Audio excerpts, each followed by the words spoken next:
Hello, I'm Mohsen Jamal and you watch Afghannews. 3 suicide bombers attacked a guest house frequented by foreigners in the northern province of Kunduz Tuesday, killing 4 Afghan security guards employed by a German company, a senior police detective said. One attacker detonated a car bomb at the gates of the guest house, while the other 2 stormed the building where they fought Afghan forces for a couple of hours before detonating their explosives, said Kunduz Police Chief Abdul Rahman. 10 people, including civilians and a police officer, were wounded in the early morning attack, said Rahman, adding that the slain Afghan security guards were employed by German development agency GTZ. The Taliban claimed responsibility for the attack, with it is a spokesman Zabihullah Mujahid saying that the bombers had attacked a German intelligence center and security company. 2 British nationals, a man and a woman, who were detained by NATO forces in Afghanistan last month, have been released, the British Ministry of Defence in London said Tuesday. A spokesman confirmed that 2 individuals detained by International Security Assistance Force in mid-July were released from detention in Kandahar on July 29th, but he declined to give any further details about the pair.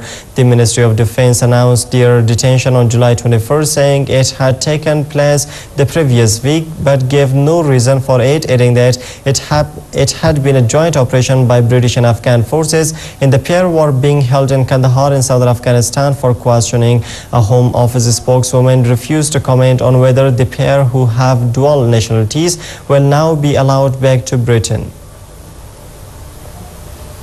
The 4th round of trilateral talks between Pakistan, United States and Afghanistan was held Tuesday in Islamabad, Pakistan's capital. U.S. Special Representative for Afghanistan and Pakistan, Ambassador Mark Grossman, Deputy Foreign Minister of Afghanistan Javed Lodin, and Pakistan's Foreign Secretary Salman Bashir participated in the meeting, where representatives of military and intelligence of the 3 countries were also present. The focal point of the talks was stabilizing the conditions of the region, especially across-border terrorism between Afghanistan and Pakistan, and intelligence sharing between the 3 countries. Earlier, President of Pakistan Asif Ali Zardari met Ambassador Grossman and exchanged words about laying out a clear understanding between Pakistan and the United States regarding the strategic alliance in the war against terror. Intelligence officials say a roadside bomb has hit a vehicle carrying Pakistani soldiers near the Afghan border, killing 2 of them. The officials spoke on condition of anonymity, said the soldiers were patrolling near Lada town in the South Waziristan tribal area on Tuesday when the attack occurred. South Waziristan was the main sanctuary for the Pakistani Taliban before the army launched a large ground offensive in 2009. Thousands of soldiers are still based in the area, and violence still occurs frequently.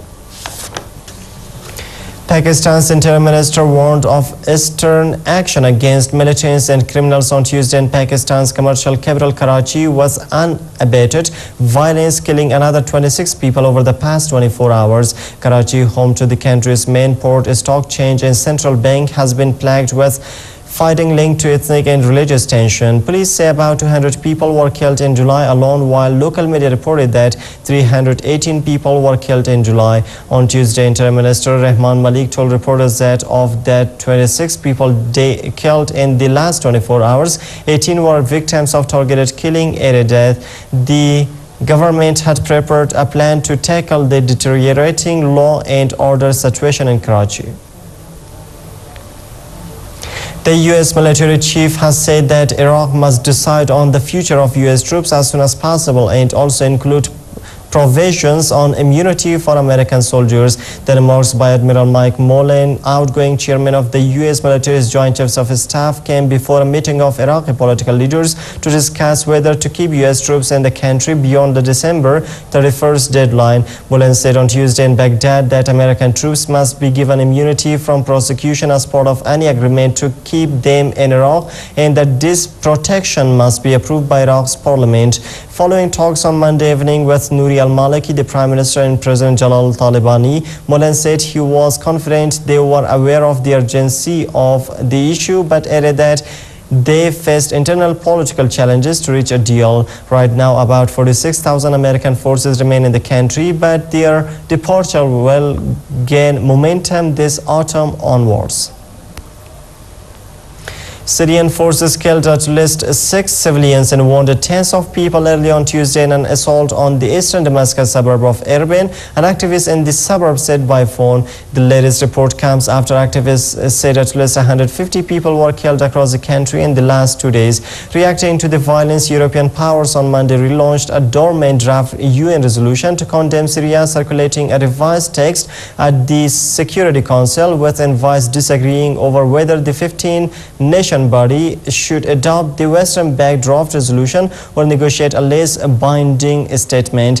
U.S. Secretary of State Hillary Clinton on Monday urged United Nations Security Council holdouts to condemn Syria over its deadly crackdown, while Russia urged Damascus to immediately stop the use of force and repression against civilian protesters. Opposition leaders said they arrested dozens of armed men loyal to Muammar Gaddafi in their eastern bastion, but have suffered a blow in Libya's west, losing a village at the foot of a key mountain range. At least 63 people suspected of having links to Gaddafi and of murdering the rebels' military chief were rounded up by the rebels. Security forces patrolled the streets overnight and on Monday in a bid to track down more members of the pro-Gaddafi group, a rebel spokesman said. Opposition forces captured the Al-Nida Brigade base. A spokesman, Mahmoud Shamam, said. Medics said at least 4 opposition members and 11 pro-government troops were killed in the clashes.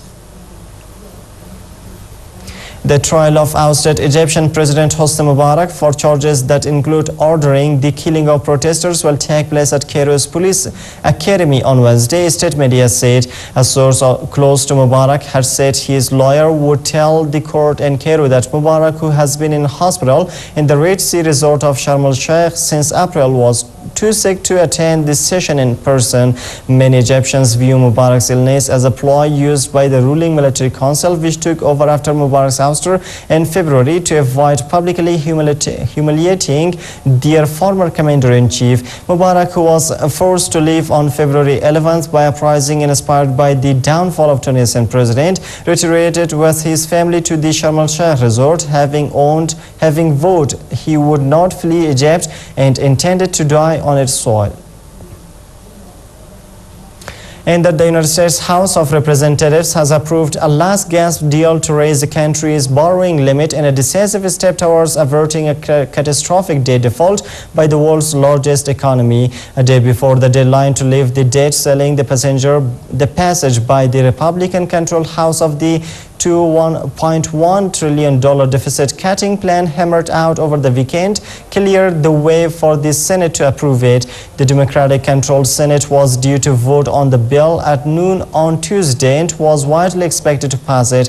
This would send it to the desk of President Barack Obama. The bill passed in the House by 269 votes to 161, well over the required majority. Democrats were evenly split on the bill, with 95 for, 95 against, while 174 Republicans voted for the measure, with 66 opposing it. And that's all for now. Thanks for staying with us.